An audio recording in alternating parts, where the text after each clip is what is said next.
Welcome to Live Your Best Midlife. I'm your host, Jill Lewis. Join me for inspiring pep talks and expert interviews as we explore staying active, feeling great, and embracing midlife adventures.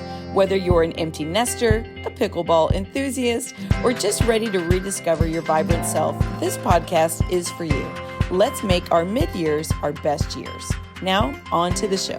Hey everybody, have you ever scrolled through Airbnb and spotted a gorgeous lake house and thought, I could totally do that? Today, I am pulling back the curtain on what it's really like to own and to host a vacation rental property, specifically our lake house that we've been sharing with guests for the past 5 years.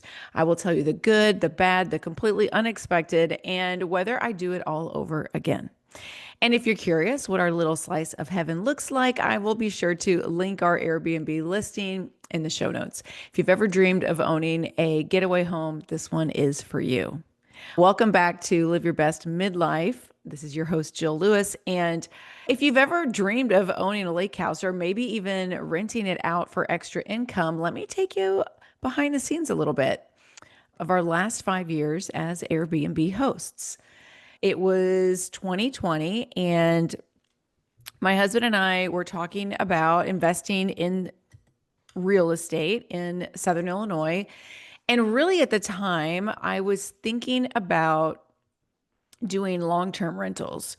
I was thinking about purchasing a couple of small homes in Marion that I could rent out long-term, and this would be just another kind of side job for what I already do. As I am an online nutrition and fitness coach, and that does give me a ton of flexibility with my schedule. And I thought this would be something, since the kids were older, Ava was going to be going to college in 21. So I thought this would be a good time to dive into this. However, when our real estate agent showed me this lake house property, I knew that it was special.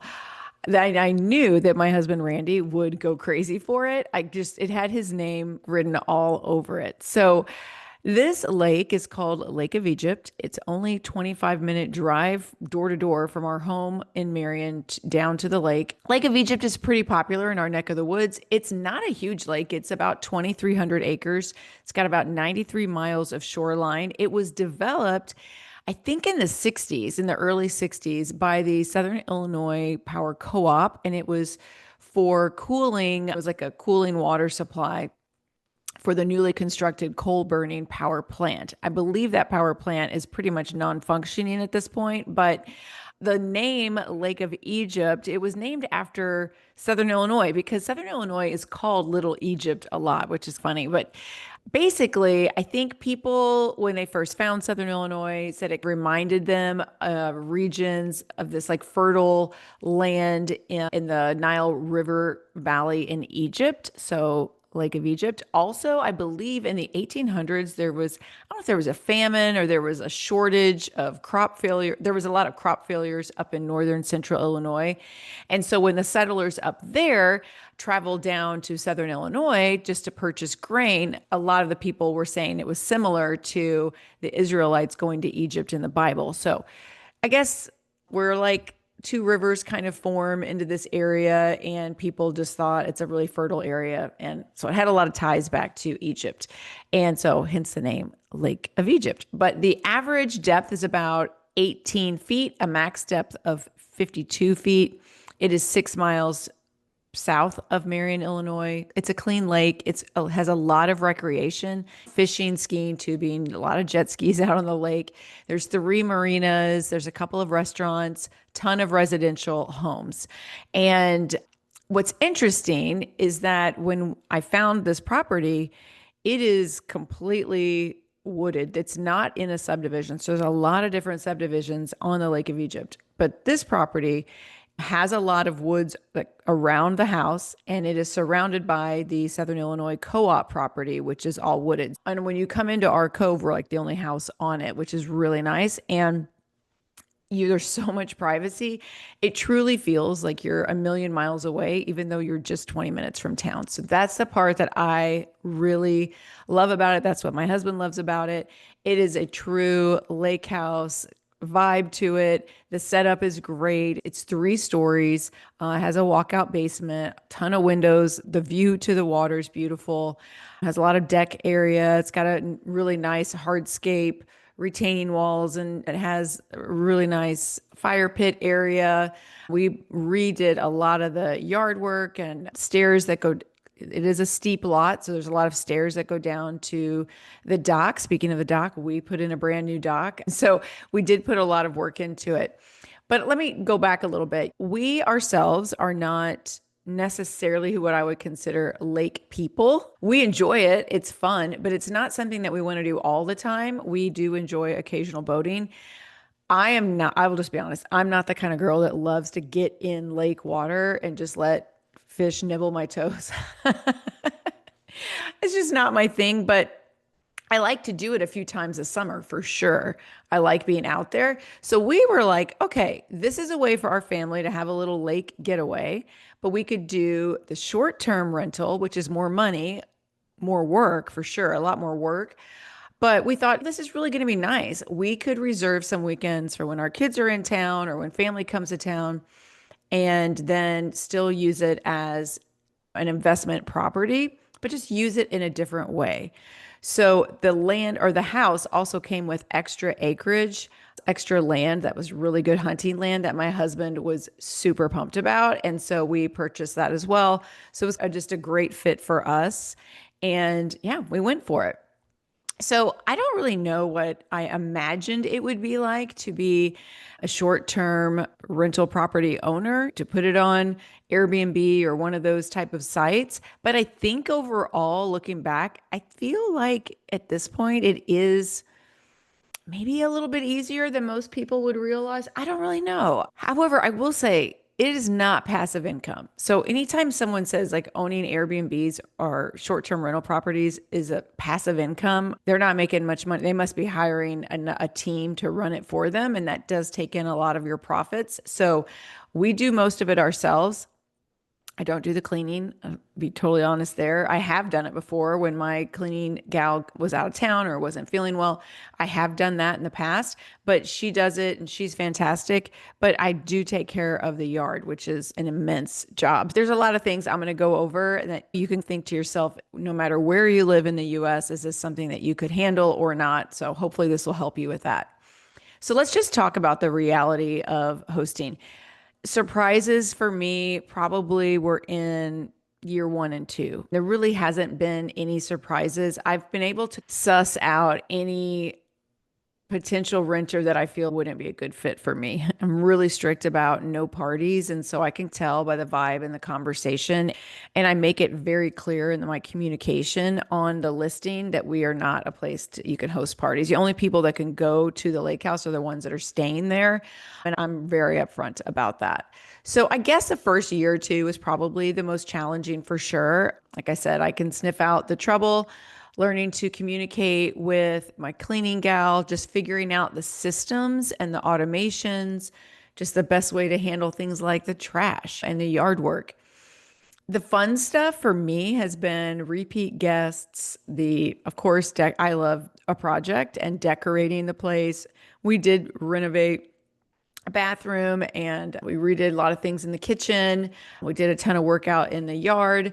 The satisfaction of hearing other families just rave about the house and having so much fun on their vacation, making their memories, and then plus our own family memories, it's been pretty special. The toughest stuff is honestly just the maintenance, the last minute issues, the very rare difficult guest, and we travel a lot. So making sure that things are ready to go for the guests and that kind of looking ahead, making sure that if I can foresee any issues that might happen while we're gone, getting that all in place.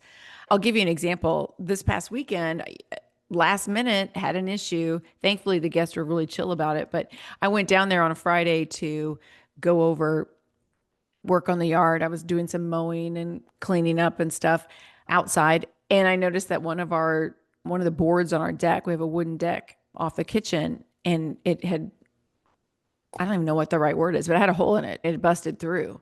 And I've never seen that before. It was just a board that needs to be replaced. And I was like, oh my gosh. And it wasn't in a great location, but I wasn't able to, it's like a 14-foot long board. I don't have the vehicle to, even if I could figure it all out, I wouldn't be able to transport it down there. So I had to I had to run it back into town. I have here at the house, I have these orange cones, like a traffic cone.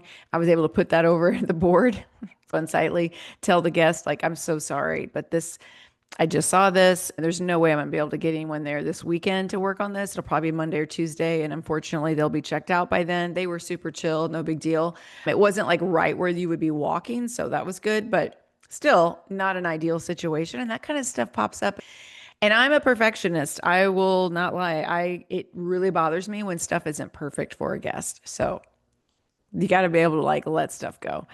I would say like lessons that I have learned really is just the power of communication, having very clear house rules, being very good at communicating, just and having automations and things like that. House rules, I think I don't have a ton of them. I don't want my guests to feel like they have to do a bunch of work when they leave. I do ask that they start the dishwasher. That's just a waste of time for your cleaning team to go in there and have to start. Some dishwashers can take 3 hours to go through the cycle, and who has time for that? So I do ask the guests to start. If there's any dirty dishes, just stick them in there and just start the dishwasher. And we do provide some dishwashing pods and all that kind of stuff. So just start it. And then I do ask that they just bag the trash. So that's pretty much it. There's really nothing I need. Like, I'm not asking them to strip the beds or do or sweep or do anything like that at all. The only other rule that I really have that I don't know, I think people probably have mixed emotions about this, and I'll explain why I do it, is that I want them to clear the refrigerator, to not leave any food behind. Now, if they want to leave salt, pepper, oil, spices, things like that, totally fine. Or if they have some paper goods they want to leave behind, totally fine. I don't mind that. Some guests really do appreciate having those things. However, I don't want to have a refrigerator full of food. First of all, I don't want it. My cleaning gal doesn't want it. It's so much more work to have to clear all that out. So it's just a good practice for us to just tell them, get rid of it. And a lot of times, if you think about whenever you stay at at a rental property and you're on vacation, a lot of times you just feel guilty throwing things away because it's wasteful, and we've been raised to not be wasteful. And I think in our minds we're trying to ease our own conscience and say, conscience, why is that such a hard word for me? Anyway, we're trying to just pass it off on somebody else and go, oh, the cleaning team they'll appreciate this leftover lunch meat and Capri Suns and I don't know, box of crackers and things like that. No, they don't. They don't want it. If it's already open, that grosses me out. They don't want it. I can just tell you, I don't want it. They don't want it. Nobody wants your leftover stuff. And so I think it's important to just get rid of it. So that's what we do. And everyone's been so good about that stuff. But those are really the three things that I ask them to do, is to just start the dishwasher, bag the trash, and to empty out the refrigerator. I think, what I've learned from being a host, I'll say this while we're talking about cleanliness, is like when I go into hotels, I am so mindful of the cleaning team at the hotels, for housekeeping, that I make sure that I leave my hotel room so neat and tidy, because I feel for these people. It is a lot of work, so much work. Okay. So another lesson that I've learned is really just, like I said, that power of clear house rules, being very mindful of the check-in and the checkout times and the calendar boundaries. So, for example, I don't, like, someone's checking out at 11 a.m. on today, I'm not, then check-in time for the next person, it could be 4 p.m. I'm not going to put my cleaning gal through that, to have the stress of having to get everything done in 5 hours. That's just way too stressful for her. And there's so much work to be done, even if that's going to mean that might cut into my revenue a little bit. I give in the Airbnb calendar, I put a buffer in there of a full day. So that way, if she can't get it all done in one day, then she's not going to feel so stressed, and she has more breathing room there to get things ready to go for the next guest. I just think it's more important for me to keep my cleaning gal happy than it is that I make sure that every day is jam packed on the schedule. So that's something that I do. Some guests ask for early check in or late checkout. Typically, late checkout, I really can't because my gal likes to get there earlier. And again, I'm all about keeping the cleaning person happy. And as far as an early check-in, yeah, if somebody, I can give somebody usually like an hour early check-in, but people will be surprised. There's a lot that goes into it. And it's not about, things just take a long time to get it set up for the next person. So finding a reliable cleaning team is your number one most important thing of all. If I didn't have this gal, then I would have to turn it over completely to a service. And maybe we will have to at some point in time, but and that's fine. But for now, like having this me running the Airbnb thing myself, she does the cleaning.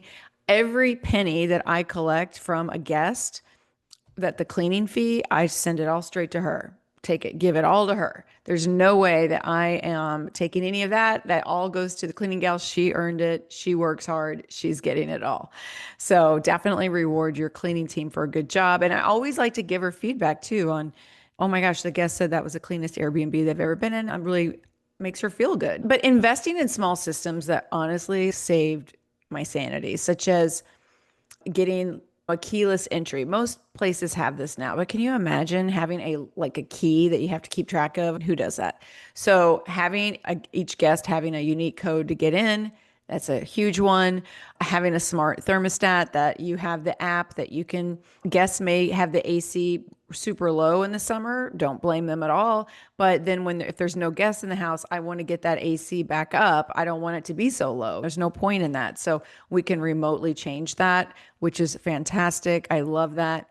Having security cameras. Now, I'll be honest, our security cameras are only in the exterior. There's no way I'm going to spy on people. That would be so creepy. But it is important as an owner to monitor who is coming in and out of that driveway. And I think that's very important. It is more in a remote area. And yeah, so that's what we do. And they know that, they see the signs. Having preset guest messages is huge. The welcome message, when someone first initially books with the Airbnb, I want them to hear from me within hours. If somebody, let them clear communication on when they're going to get the directions and the code to get into the front door, all of that kind of stuff. And then very specific people love my directions because they're leave nothing to chance. It is exactly how to get from the interstate to the front door. And I say it in a very funny way, and they all love it. I have a guest binder that is on the kitchen table that's full of details about the home and places nearby. If you wanted to go hiking or biking or local restaurants or where to shop, where to get gas, like all those kinds of things, like the marinas on the lake. All that stuff is in that binder that I keep. It's a laminated pages on the kitchen counter. Plus I've got laminated pages on like checkout instructions, like all that stuff, super important to have. Little things like having a locked owner's closet is so awesome. I have 2 of them and got all the toiletries, the extra towels and sheets and the cleaning supplies. That is super important. I mean, I cannot state that enough. And then by now, my gal and I, we've got a system locked in. But at first I had a checklist for her. So that way she made sure she got everything done, but she's done it for so long now, she doesn't need it. There's also some things like in terms of maintenance and monitoring, like we have a septic system out there. If your septic tank isn't working right, you need to know that. And so there's a light that blinks inside the house and on that system. And then there's also it'll make a beeping sound. So that's very important to know. And that way we can then call that company and say, hey, I need you to come out and look at the septic system. And then we also have outdoor timers for our lighting. That is really important. That way my guests, the string lights come on and turn off automatically and they don't have to deal with it, but it looks great. It's super welcoming. It's really important that guests can arrive to a well-lit house if they get there after dark. So that's all so important. Now, what is the worst part of hosting? Gosh, I can give you some tea. We've had some unique situations where you just go, what is wrong with you? Really, it's very, gosh, I wish I could think of how many, I should have looked to see how many different guests we've had and give you a percentage of which ones of those have I actually said on the Airbnb app. No, I would never host them again.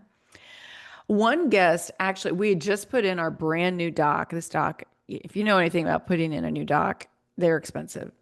And it is very nice. It's really big. It's got this huge area, like a sun deck area. It's part of it's covered. There's two boat slips and there's places to park two jet skis. Anyway, a lot of room. One guest actually broke through the board, broke one of the boards on the dock. And I'm thinking, how in the world? And the way that they said it, she just said all her husband did was just like what was just walking. And I'm like, there's no way that someone just walking on that deck would bust through. It's brand new. And I'm sure there was either they someone like threw a cooler down, like a heavy cooler, or someone was very obese and jumped maybe, or something happened. There was some kind of something happened. And but I didn't for that one, I was just glad no one was injured and I don't have any proof of anything. So I really didn't even say anything on the Airbnb. We were lucky that the company had just put it in, so they came back and just replaced it. And I don't even know if they charged us. So we were really lucky on that one. If you've been listening and thinking, I wish someone would just tell me what actually works for women my age, that's literally what I do. Inside my Faster Weight coaching, I work with women in midlife who are ready to feel leaner, stronger, and more like themselves again, but without obsessing over food or spending hours in the gym. If you've ever wondered what it's like to work with me or how this could fit into your life, I've linked all the details in the show notes. Take a peek. You might just find your next best step. But we've had other things where I have charged people. So one time I had, and it was like, it's interesting how your radar just goes off on when certain people ask on the app, they start asking you questions and you're like, oh no. But anyway, I had a guys group, they were coming there to fish. And I just had a feeling, I'm like, man, I hope they don't trash the place. They did. My radar knew. The place was so dirty, so messy. They left trash everywhere. They cleaned, okay, so they moved I have a table, like a picnic table down by our fire pit area. They moved it to a completely different part of the yard, like this huge picnic table. It probably took 4 guys to carry, or maybe at least 2 guys, because you had to go upstairs and around. And they used it to clean their fish. And they just left fish scales everywhere. First of all, they left the table in the new location. They left fish scales everywhere, all over. It was disgusting. They didn't bag their trash. And when I had to, like, the trash had like dead fish, like just laying there in the trash can. It was so disgusting. The inside of the house, of course, there's like beer cans everywhere. And my cleaning gal sent me a bunch of photos after those guys had checked out to tell me. And I'm like, oh my gosh. But photos are so great because then you can go on Airbnb, and Airbnb is very supportive. And you can say, it's very automated how you do it. I'm requesting more money because it took my cleaning gal so much longer to clean. I had to hire my nephew to come with me down to the lake to help me move that picnic table back to its right location. I had to clean that outdoor table. It took me forever. So they right away, and I ripped him a new one, the guy on the app, and they paid it right away. By the way, I just gave all that money straight to my cleaning gal because I felt for her. Because I mean, she had to take more time. For me, taking time on that stuff, like whatever, I know it comes with the territory. But for her, again, it's all about keeping her happy and letting her know that I value her time. So yeah, that was probably the worst one. I've had early on, had somebody, obviously there's no smoking in the house. So many cigarettes though, found like I bet 50 to 100 cigarette butts on the ground all around the house. And that's me having to go out there and pick those up, which is disgusting. Like I had to put on gloves. And so I did implement a new, but I didn't have that in my communication. I'm not a smoker. It didn't dawn on me that someone would just leave cigarette butts everywhere. So now I've had to put that into my communication that if they leave cigarette butts, that they're going to be charged. I can't remember what it is exactly, but so haven't had that happen since. I have had, oh, one time. So, graduation weekend in Southern Illinois for SIU is usually Mother's Day weekend. It's a very popular weekend. Our place is always rented out that weekend. And I had a gal that rented it. She was graduating SIU. Her family was coming to town. Okay, great, good. They just never showed up, never showed. And then about a week later, lo and behold, I get a message from Airbnb that this gal is wanting a full refund. And she's saying that she could never could find it. She never could find our house. I was like, she never reached out to us like one time. If you couldn't find a place and your whole family's coming to town and you're and you can't find it, what would you do? Just give up and go, oh, I guess we need to find a new place? No, you would message the owner and say, hey, I can't find it. But we never heard from them. So obviously, they plans changed. Either nobody came, she didn't graduate, they changed their mind, they did something else, she forgot to cancel. Who knows what. But I felt bad, but I was like, no, this is a business.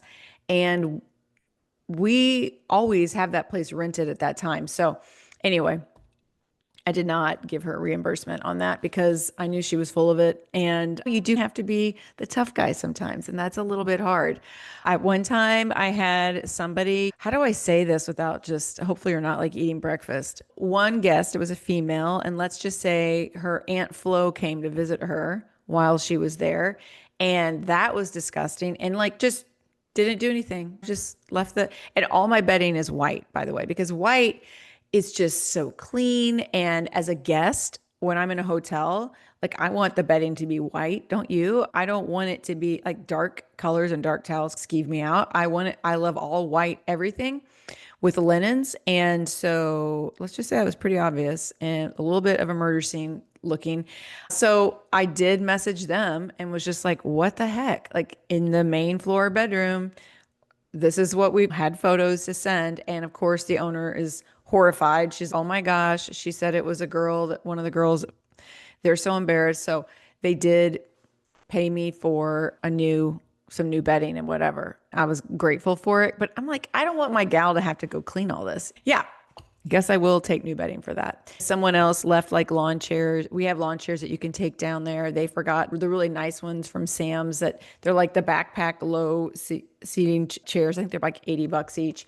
And they left them out. Of course, the wind came through. They got blown into the water and she paid me back for those. So most people are very gracious if something goes wrong and they're like, oh my gosh, that was totally my bad.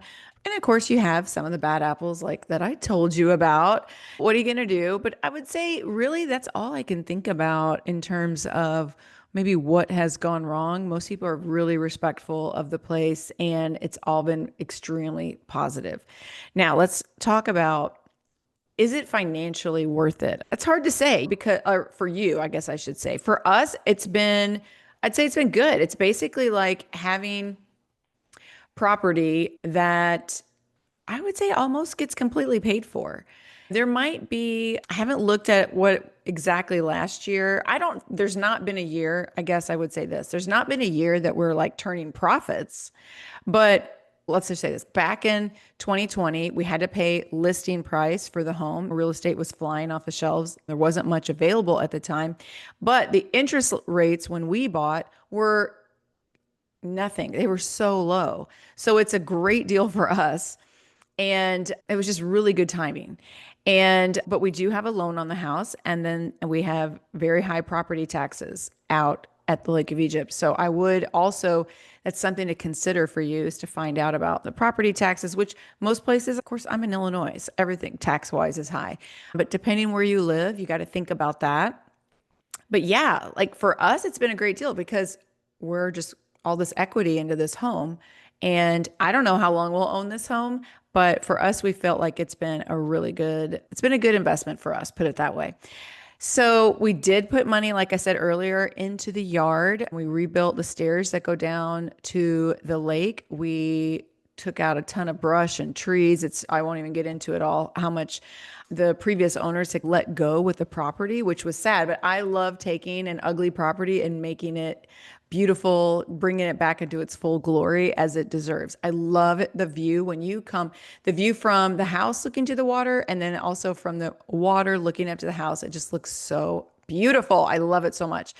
We did update some features in the home. We updated a bathroom to make it a full bathroom. The kitchen, we put in all new appliances and new countertops and backsplashes. Just that alone made such a huge difference. We put in nice furnishings. I love the projects. I love that kind of stuff. So it was really, I had a good time doing it. Like I said, we put in a new dock, ripped out the old one. We didn't have to put a new roof on. The owners had done that, or they did that the year that we bought the house. But there are expenses that maybe you don't consider, such as every year the hardscape needs power washing because there are so many trees out there. It gets a lot of shade. And there's a lot of moss that can start to grow quickly. So every year, got to hire somebody to do the power washing. Once a year, you need to do window washing, and probably more than once a year, but that's all I'm hiring right now. And then we did have to replace the AC unit. That wasn't great. One year we had to replace, was it 2 or 3 AC units at the lake house? And then we had to do down in Florida. It was, I don't even want to think about it. Forget I even said that, especially if you're my husband listening. It's all right. He never listens to these, but that wasn't fun. Everything I feel like that we've put into the home, it's been a great ROI for us. Our guests really do appreciate the nice things that are in the home. We have a gorgeous kitchen table that I bought from Pottery Barn with very cool chairs. The beds and the mattresses are so comfortable. We have nice sheets and linens. And I think all those things matter, like down to the hand soap. I don't want just some old gross hand soap. I want nice hand soap. You know what I'm saying? All of that stuff I try to keep very high end. And I would say the only thing that I did not get the ROI on was our outdoor furniture. We have a deck that's over the carport, a really big deck, but it doesn't face the water. Oh, I doubt that many people are up spending time on there anyway, but I bought this big sectional, like kind of a, I don't know, I think I got it from Lowe's or something, and big cushioned seats, like a sofa and two, or maybe one sectional, a sofa. It has a coffee table. And anyway, it was a total waste. It just did not age well. A lot of leaves get caught in it.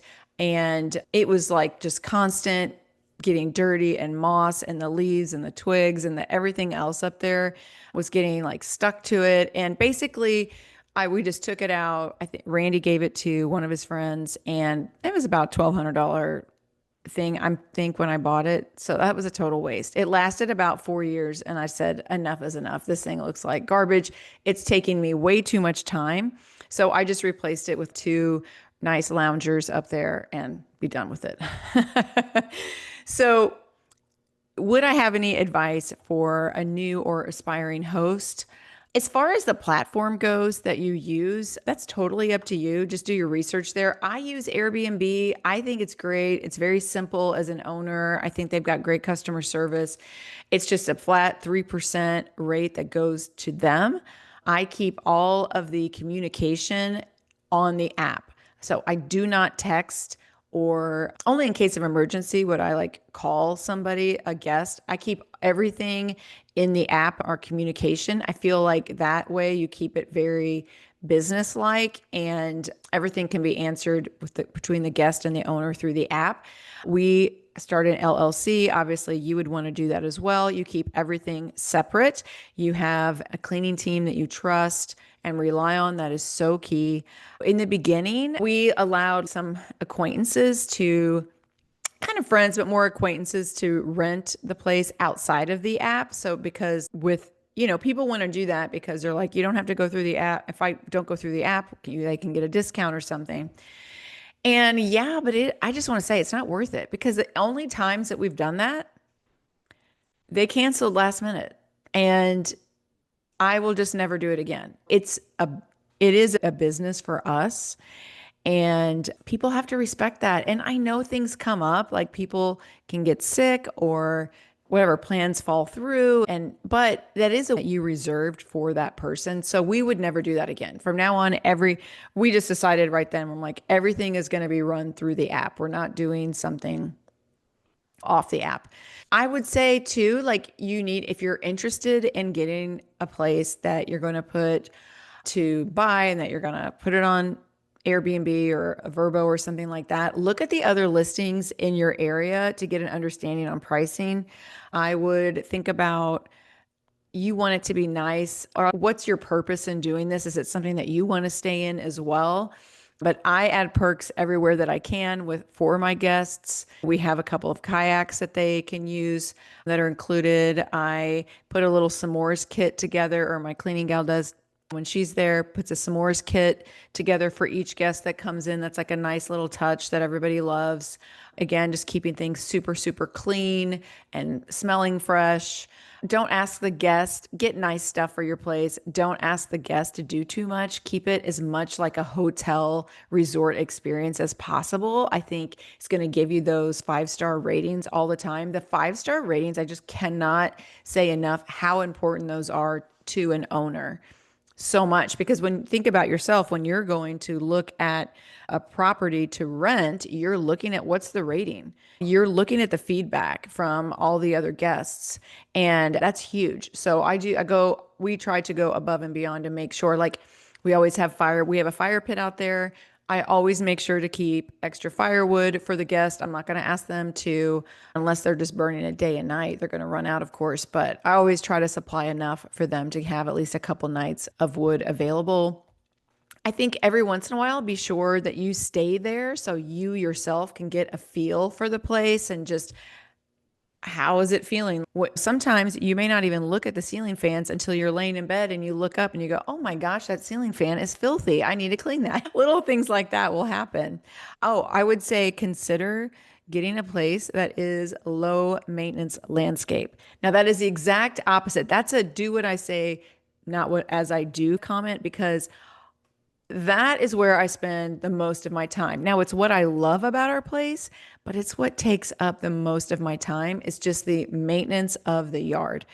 There's so many weeds that need to be sprayed. There's so much that it's a hillside. You cannot take a riding mower down, so I push mow. I view it as a workout, and I'm grateful my body can still do this. And for me, it's like a hit workout. It's like going to hot yoga, doing a hit class. That's what I look at it like in the dog days of summer. But if you're not able to do that, you got to think about that. So once a week, I know that I'm going to be going down there and I'm just going to be glancing over the place. I'm probably going to have to be mowing. We've had so much rain this year. I've been doing a lot of mowing. So I've been the mowing, the spraying of the weeds. I have the place professionally window clean, like the windows up high. I get those professionally cleaned once a year, but I want to make sure that the windows don't have any smudges. I know as a guest, I don't want to see fingerprints anywhere. Like that would gross me out. Like I know in my mind when I go to a hotel or another short-term rental property that other people have stayed there. Clearly they have. I just don't want evidence. I don't want to see a hair. I don't want to see a fingerprint on the window. Know what I'm saying? That's what I look at. So my cleaning gal does a fantastic job, but I still will go around and just make sure that if there's spider webs that need knocked down, we're on the lake for goodness sakes. If there's any prints on the windows or anything. And then I have an electric blower, take that down there and I blow off all the outdoor furniture and the patio areas and the deck areas. That takes me a little bit of, not too much time, but a little bit of time. And so just that kind of stuff, during our busy season, I do that once a week. So when I say it is not passive income, I am actually like for real. And I'm lucky that I have a really flexible job. If I had an 8 to 5 kind of job, I don't know that I could do that. That would be a lot. No, it would be a lot. What is unique when it's a short-term rental property at a lake is that people want the lake experience with the water toys and the docks and all that stuff. Now, I let them know that there's places they can rent a boat or they can bring their own boat. We have a place they can park the trailer. There's not a ramp in our property there's not water access right there. They need to actually use a public marina to do that. But we do not rent. We have a boat that we keep there. We do not rent our boat or jet skis. We have a side by side up here in our property in Marion, but we do not leave that down there for people. People can, if they want to bring a golf cart or a four wheeler or side by side, and we have a roadway that we had built that goes down to the lake if they want to use that, but they have to bring their own. For us, we are all about minimizing liability, and that is my thing. I'm like, there's no way I'm renting our boat or jet skis or any of that kind of stuff. So that's our own personal choice, but that's something else you could consider. That would be a little more income, but for us, we don't want to deal with it. I'm very upfront in my listing about the amount of stairs that the home has so that they know, hey, if you've got elderly people or if you have little toddlers, this it may not be the place for you, and that's okay, but it may not be. And I think that's something that being really overly communicative about your place, that in the beginning I didn't realize, wow, you really do need to explain everything. For example, our top floor bedroom is more of it's I guess I would say it's more of a loft, but it's not the kind of loft where when you're downstairs you can see into the room at all. But there isn't a door. Now that's the room that Randy and I always stay in, and we love it because it feels like you're up in a treehouse and it is private. But some people need to know. So I have a ton of photos of that room and the layout and the doorway and all of that so that people get a good understanding. Again, I'm overly communicative about the fact that I do not allow for parties and I don't allow pets. No dogs. Even though I have a dog and I love dogs. No, we're not having people's dogs in our home. I spent way too much on the home and the furniture and making it nice, and I want to keep it nice. And we're just not doing the dog thing there. But that's a personal choice for sure. I stand firm on that one. And yeah, that may cost me some renters, but I'm okay with that. Totally fine with that.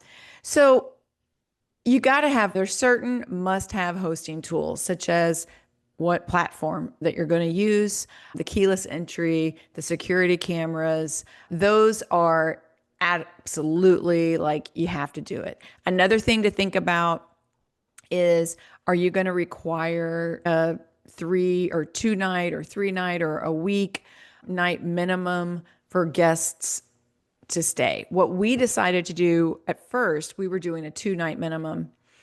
And then after a couple of years, we were like, you know what? We're going to experiment. We're going to, between Memorial Day and Labor Day, let's just see what we do with a 3 night minimum. And we have stuck by that, and it works out great for us. The 3 night minimum, sure, you're going to, again, you might lose some, but for us, it financially, when we crunch the numbers, it definitely made more sense to do a 3 night minimum. So that's something that you can just experiment with and decide what works best. I was thinking, like, how as far as impact on us and our family, Randy and I are, we love to work outside in the yard, and we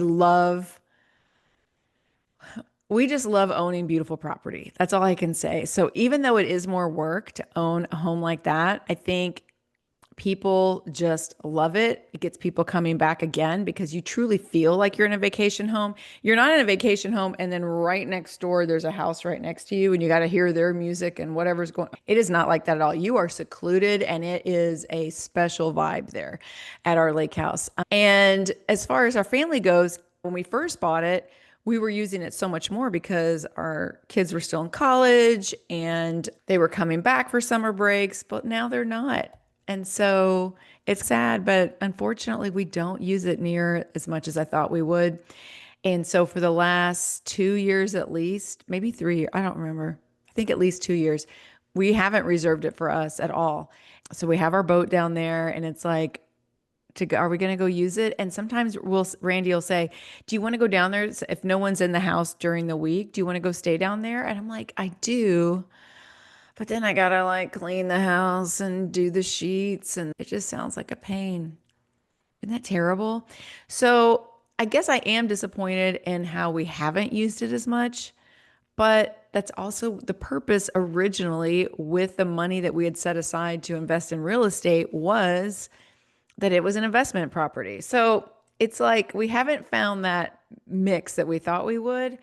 So what we've decided is, okay, kids, Let us know if you're going to come. I've already just reserved it for our family for 4th of July of 2026. I've already got that marked off in the calendar. And I'm like, listen, I already have hunting season marked off in the calendar for Randy because he has a lot of family coming in town and they can all stay there and they'll have a blast. And so those kinds of things, like when I know way in advance, I'm like, all right, we are going to reserve it no matter what and for our own use. And then I think we'll feel much better about it. Now, getting Randy and I off the golf course, getting me off of the pickleball courts to go down through the week and allow us to just relax and go on a boat ride, we have to get better at that. Again, it's 25 minutes away. We can do this. But we do love it. I do love seeing those 5-star reviews. I do enjoy the hosting. And I always hope that our guests are going to enjoy it as much as we do. So there you have it.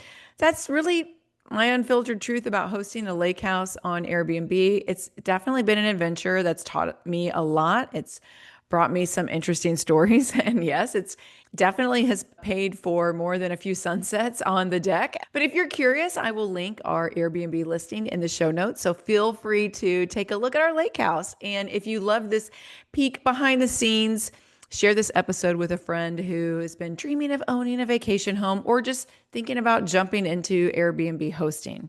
So I appreciate you listening. I know this was a little bit different than our normal health and wellness midlife kind of talk, but I hope this was interesting to you. Let me know what you thought. Go find me on Instagram at Jill B. Lewis. I'd love to hear from you.